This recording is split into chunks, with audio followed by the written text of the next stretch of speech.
In the past few hours, we have been witnessing a push and pull between Kenyans and Tanzanians. This is not the first time we are having Kenyans versus Tanzanians trending. However, this might just be the biggest Kenyans versus Tanzanians. Of course, in time, we've had these incidents where we attack each other online and banter each other. However, I don't think it's ever gotten to this level of seriousness. It's a huge debate, a huge conversation. It's politically charged. It's got majority of citizens from both countries actively participating, and we've also witnessed some serious measures being taken online from both countries. The drama started slow and escalated over time. It all began when Martha Karua and a couple of activists went to Tanzania with the intent of attending the court proceedings of Tundu Lissu, an opposition force and also a lawyer in Tanzania who is being charged with treason. So Martha Karua and this activist go as guests of the East African Law Society with the intent or purpose of attending these court proceedings. However, they get to the airport and there they are detained before they are deported back to the country. Chilling at Mwalimu Nyerere International Airport, Dar es Salaam, where the three of us have been detained awaiting deportation. We thought that as citizens of Jumuiya we were free, but not yet uhuru. The great Mwalimu Nyerere, who welcomed all people, the oppressed of Africa, this is not what he must have envisaged, that we can be detained here. The common thread among us, we are guests of East Africa Law Society, and there is fear in this government of our dear Mama Suluhu.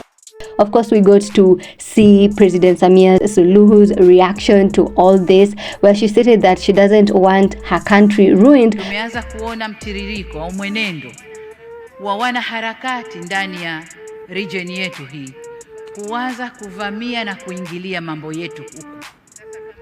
Sasa kama kwao wameshadhibitiwa, wasije kutuharibia huku.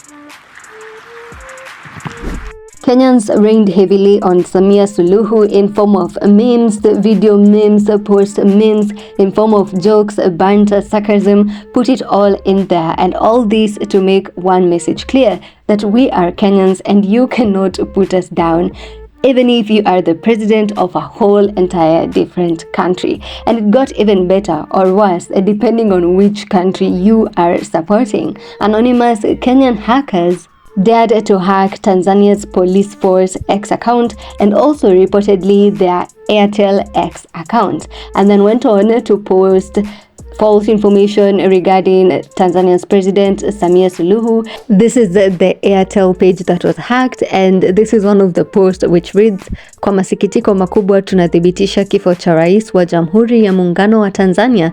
Tunawaomba wananchi wote wawe watulivu na kudumisha umoja katika kipindi hiki kigumu. Mungu ailaze roho yako mahali pema.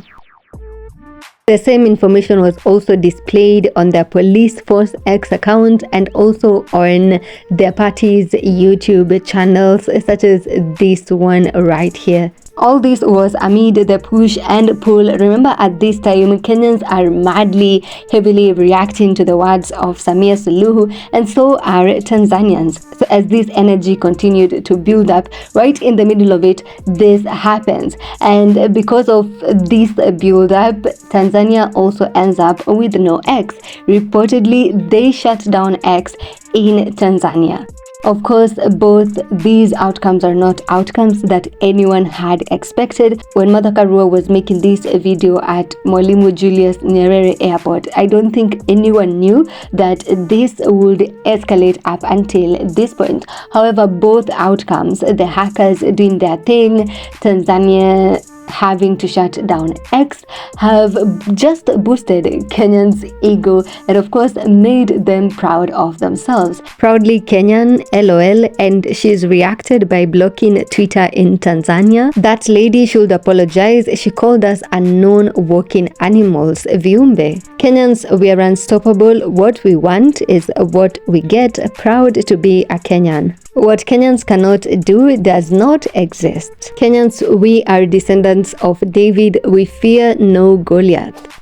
The intent probably from Samia Suluhu was to have Kenyans not interfere with what is going on with Tanzania in Tanzania, not talk about it, not engage in any way whatsoever. However, Kenyans have gone ahead and done the opposite of it, doing it so much so to a point that they had to shut down X in their country. Any comments on this? What do you have to say about all this? Comment down below, and thank you for watching this video. Always keep it right here on BNN for more updates.